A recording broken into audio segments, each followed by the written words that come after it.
Episode 2. Elena didn't sleep that night, after Adrien kissed her slow, deep, and sure like he already knew her soul. Everything changed. She hadn't stayed the night.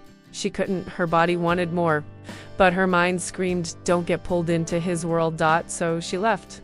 He didn't stop her. He just stood there in his penthouse doorway, hands in his pockets, eyes locked on hers, and said softly, this isn't the end. And now, 24 hours later, she was still thinking about him. Every second, it was stupid. He was everything she didn't need. Too rich, too charming, too dangerous. The kind of man who could ruin a girl without even meaning to. She was barely keeping her life together. Her apartment was cold, her fridge empty, and her dreams of becoming a fashion designer were shrinking more each day. Men like Adrien belonged in tabloids, not in the lives of struggling city girls who worked double shifts and sewed clothes at midnight. And yet, her phone buzzed. She stared at the screen. A text from an unknown number. Dinner tonight, 8 p.m. Wear something that makes you feel like you own the world. Adrien, she read it 5 times. No apology, no begging. Just confidence, like he already knew she'd say yes. She should say no. Block him. Erase him from her mind. Instead, her fingers typed, not everyone owns a closet full of world-dominating outfits. Your Highness, he replied almost instantly. Then let me fix that. 15 minutes later. A white box arrived at her apartment with her name handwritten on top in gold ink. Inside was a black dress, silk, long sleeves, a slip that ran halfway up her thigh. Pure elegance. It felt like a cloud in her hands. She held it up and laughed to herself. Who is this man? By 7:59 p.m., Elena stood outside Adrien's penthouse again. This time in the black dress, heels that somehow fit perfectly, and hair loosely pinned. She told herself it was just dinner, that she wasn't falling into anything dangerous, that she'd walk out again if things got too real. The door opened. Before she even knocked, Adrien stood there in a dark navy shirt, sleeves rolled to his elbows, a glass of wine in one hand. His eyes flicked over her body slowly, appreciative, intense. You clean up well, he said, stepping aside. So do you, she replied, brushing past him. Very. Non-royal tonight. I like to surprise. He led her through the suite. The place still felt unreal.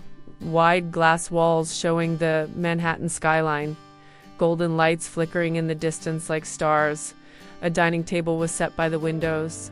Just 2 plates, candlelight, jazz playing low in the background. You did all this for me? She asked, trying not to sound impressed. I don't cook, if that's what you're wondering. I know my limits. He pulled out a chair for her. But I do know how to give a woman a night she won't forget. She sat, heart fluttering. Wine? He asked. Just water? Still pretending not to be impressed? Still pretending you're just a man and not a headline, she said, smirking. His grin was dangerous. I like you more by the second. Dinner was better than anything she'd eaten in weeks. Creamy pasta with truffle, lemon-glazed fish, fresh bread and butter that melted on her tongue. He watched her as she ate, like he was trying to memorize her. You didn't ask what I do, she said halfway through the meal. I already know. You want to design clothes? You live in Brooklyn. You work at least 2 jobs. And you're smart enough to see through bullshit. Her mouth dropped slightly. How do you know all that? I asked around. Stalker behavior? Strategic curiosity? He said with a wink. When I want something, I learn everything I can about it. Am I a thing now? No, he said, voice softening. You're a mystery, and I'm obsessed with solving you. That did something to her chest. Something warm, scary. You're not what I expected, she admitted. What did you expect? Arrogance, coldness. Someone who sleeps with a girl, deletes her number, and moves on before morning. His face didn't change. I've done that. She nodded slowly. And yet you're here because you're not her. You don't want my name or my bank account. You're not pretending. He leaned forward. You kissed me like I was just a man. And you kissed me like you were starving. He chuckled. I still am. Heat rushed to her cheeks. She pushed her chair back, suddenly feeling like the air was too thick. I should go, she said. No. She looked at him. He stood, walked around the table, stopped right in front of her. Not touching. Just standing so close that her breath caught. Stay, he said softly. I barely know you. Then let me change that. Her heart thudded in her chest. He wasn't rushing, wasn't pushing. Just standing there, waiting for her to make the next move. She looked up into his eyes. So dark, so sure. Why me? She whispered. Really? His hand reached up and gently brushed her cheek. Because when you look at me, you don't see a crown or a scandal. You see a man, and I need that more than I've ever needed anything. Her body leaned into his touch without thinking. He tilted her chin. His lips brushed hers, soft, slow, asking. And then, fire. His kiss deepened, warm, searching, possessive. Her arms wrapped around his neck as his hands slid down her back, pulling her closer. He kissed like a man starved for truth, for connection. Like this was more than just lust. Her body trembled against his as he whispered against her lips, "Tell me to stop, Elena, if you want me to." But she didn't, because she wanted him to. She wanted to feel something real. And this felt terrifyingly real. "I don't want you to stop," she whispered back. That was all he needed, in one sweeping motion. He lifted her into his arms and carried her through the suite, into his bedroom. The lights dimmed automatically. The city lights poured in through the floor-to-ceiling windows, painting their shadows across the walls. He laid her on the bed like she was made of something precious. No rush, no games. And his fingers found the zipper on her dress, slowly sliding it down.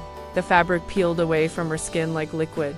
He kissed her shoulders, her collarbone, her lips again. Elena let go of fear, of doubt, of everything, because for one night she wasn't poor or struggling or lost. She was wanted, desired, chosen. And when his body covered hers, she didn't feel overwhelmed. She felt powerful. Hours later, wrapped in sheets and tangled limbs, Elena stared at the ceiling. Heartbeat finally slowing. Adrien lay beside her, one arm under her head, the other tracing lazy circles on her hip. "Was it what you expected?" he asked. She laughed quietly. "No." "Disappointed?" "Not even close." He kissed her temple. "Then don't run this time." She tensed. "I'm not asking for forever," he added quickly. "But don't disappear. Let me see you again. Let this be something more than a night." She turned to him. "Why does it feel like more already?" "Because it is," he whispered.